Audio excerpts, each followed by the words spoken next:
सो आज बात करते हैं व्हाट इज कैपिटलिज्म। मुझे लगता है कि ये एक फैंसी टाइटल है। बेसिकली ये एक इकोनॉमिक सिस्टम है जो कि आई थिंक अगर इस तरह से देखा जाए तो ऐसे लगता है कि कोई गवर्नमेंट की कोई अप्रोच होगी, कोई माइंडसेट होगा जो कि गवर्नमेंट अपनाती है।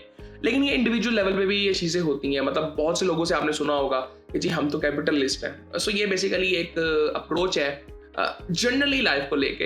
हम इसको स्पेसिफाई करते हैं सिर्फ जो हम काम करते हैं अपने प्रोफेशन को लेके, बट ये ऐसा नहीं है। ये एक अप्रोच है जिसमें आप बेसिकली बहुत ज़्यादा प्रोग्रेसिव होते हैं। और बेसिकली जो इसकी नेगेटिव साइड देखी जाती है ना, वो ये देखी जाती है कि आप ना सिर्फ पर्सनल गेन्स, अगर इंडिविजुअल लेवल पे आप हैं तो पर्सनल गेन्स के लिए आप बहुत सी ऐसी चीज़ें करते हैं जिससे आप बहुत ज़्यादा कामयाब हो जाते हैं और उससे किसी को फ़ायदा नहीं होता। लेकिन मैं बेसिकली समझता हूँ कि बिल्कुल ऐसा होता होगा। दुनिया भर में ऐसी मिसालें हैं कि जहाँ पे हम कैपिटलिस्ट को देखते हैं तो वो इतना एक्सट्रीम पे चले जाते हैं कि जहाँ पे सिर्फ उनके पर्सनल गेन्स इतने ज़्यादा हो चुके होते हैं और वो ये नहीं देखते लोगों का नुकसान होता है या नहीं होता। गवर्नमेंट लेवल पे अगर बात करें तो हम डेवलप्ड कंट्रीज़ की बात करते हैं तो वो कहते हैं जी हम कैपिटलिस्ट अप्रोच को मानते हैं और उसी पे चलते हैं। यूएस गवर्नमेंट खुल के कहती है ये, और उनकी पॉलिसीज भी वैसी होती हैं। अब इसमें बेसिकली होता क्या है, गवर्नमेंट लेवल पे जब हम बात करते हैं तो इसमें टैक्सेस को कम किया जाता है, ऐसी बिजनेसमैन को प्रमोट किया जाता है, प्रोडक्शन को प्रमोट किया जाता है इनसाइड द कंट्री, और फिर उसके बाद प्रॉफिट्स को भी प्रमोट किया जाता है कि किस तरह से बिजनेसेस ज़्यादा से ज़्यादा प्रॉफिट्स कमा सकते हैं। और बेसिकली अपॉर्चुनिटीज़ में भी काम किया जाता है कि सबको अपॉर्चुनिटीज़ दी जाएं, जो कुछ कर सकता है वो करे। सो बेसिकली अगर इसको थोड़ा सा इसमें थोड़ा सा डिफरेंस बताऊं कि जब हम कैपिटलिज्म की बात करते हैं ये बड़ी सब्जेक्टिव चीज़ कैसे है। कि कैपिटलिज्म की बात जब यूएसए में होती है वो बड़ी डिफरेंट चीज़ है, जब पाकिस्तान में होगी वो बड़ी डिफरेंट चीज़ है। पाकिस्तान में सिस्टम्स डिफरेंट है। मतलब फॉर एग्जांपल अगर मैं यूएस में हूँ, ठीक है, और मैं एक बंदा उसके पास बहुत पैसा है, वो बहुत कुछ कर सकता है उस पैसे से, बट मैं अगर सेम नॉलेज रखता हूँ, सेम पैशन रखता हूँ उस चीज़ के लिए, तो मैं क्यों नहीं कर सकता अगर मेरे पास पैसा नहीं है। हाँ, मेरे पास अपॉर्चुनिटी ये है कि मैं वो पैसा वहाँ से कमा सकता हूँ, यहाँ ये अपॉर्चुनिटी मेरे पास है। ये भी अपॉर्चुनिटी मेरे पास है कि मैं वहाँ से लोन्स भी ले सकता हूँ बैंक से, क्योंकि वहाँ पे वो निज़ाम है। अब पाकिस्तान में लोन्स का कोई इतना ज़्यादा कॉन्सेप्ट नहीं है। होम लोन्स की बहुत रेयरली बात होती है, बाकी अगर बिजनेस लोन्स वगैरह की बात की जाए ये तो बात भी नहीं होती।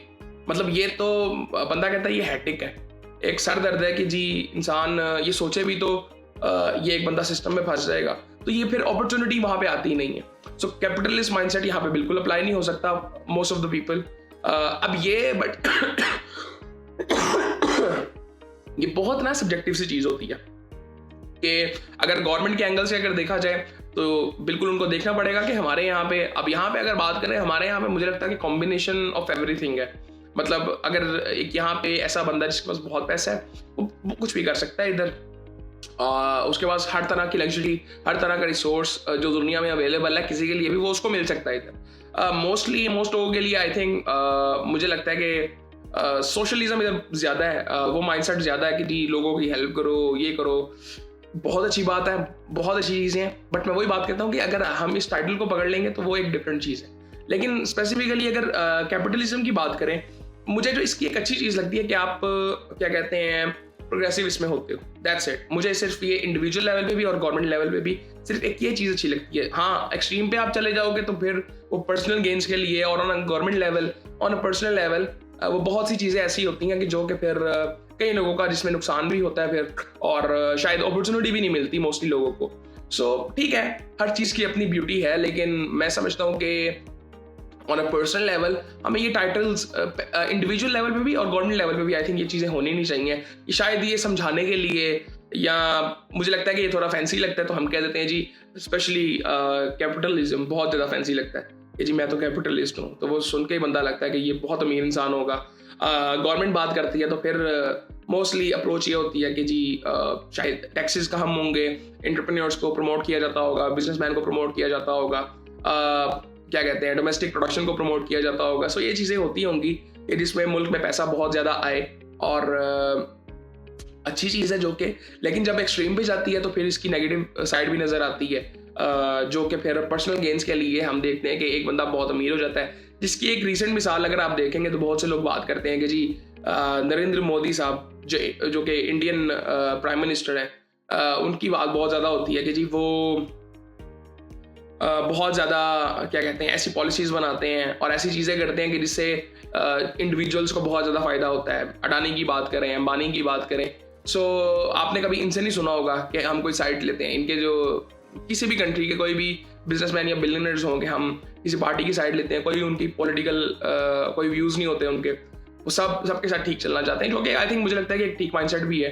आप रिस्पेक्ट के दायरे में रहते रहते सबके साथ ठीक चलें, अपना काम ठीक तरीके से करें और हर बंदे को आई थिंक पॉलिटिकल होना भी नहीं चाहिए किसी भी चीज़ में। अपना काम करें। आई थिंक मुझे लगता है कि कई दफ़ा ऐसे हो जाता है कि कई लोगों के पास टाइम है, सो हमारे यहाँ पे इस रीजन में अगर बात करें तो मुझे लगता है कि एज एन एंटरटेनमेंट पॉलिटिक्स को इस्तेमाल किया जाता है, क्योंकि उसमें मोस्टली कॉमेडी हो रही होती है।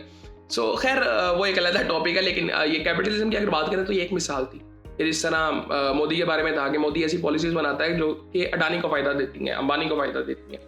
और बाकी फिर जब बात होती है इंडिया में आप किसी इंसान से कोई बात कर लोगे, अगर कोई ऐसी बात उसको पसंद नहीं आएगी तो वो कहेगा आपने हमारा जीडीपी देखा है, हमारी चौथी पांचवी बड़ी इकोनॉमी है दुनिया की, उससे आपको क्या फ़ायदा हो रहा है? आप टॉप 5% लोगों को ज़रा साइड में करें, आपको आपकी रियलिटी पता चल जाएगी। सो इन चीज़ों से कोई फ़र्क नहीं पड़ता। मेरे कहने का मतलब सिर्फ ये है कि पर्सनल गेन्स यहाँ पे डिफाइन हो जाते हैं। सिर्फ टॉप 1% 2% को फ़ायदा होता है, उससे नीचे किसी को फ़ायदा नहीं होता। सो ये फिर एक नेगेटिव साइड है कैपिटलिज्म की। सो इस पे है जितनी मर्जी इंसान बात कर सकता है, डिबेट्स हो सकती हैं, मज़ा आता है इन चीज़ों में। लेकिन I think at the end बात वो फिर एक ही आती है, common sense and logic, that's it. वहाँ पे हर चीज़ जाके ख़त्म हो जाती है कि निज़ाम कोई भी हो, लोग अच्छे होने चाहिए, लोग अच्छे होंगे तो कोई भी निज़ाम काम कर सकता है। सो बाकी फिर आपसे बाद में बात होती है।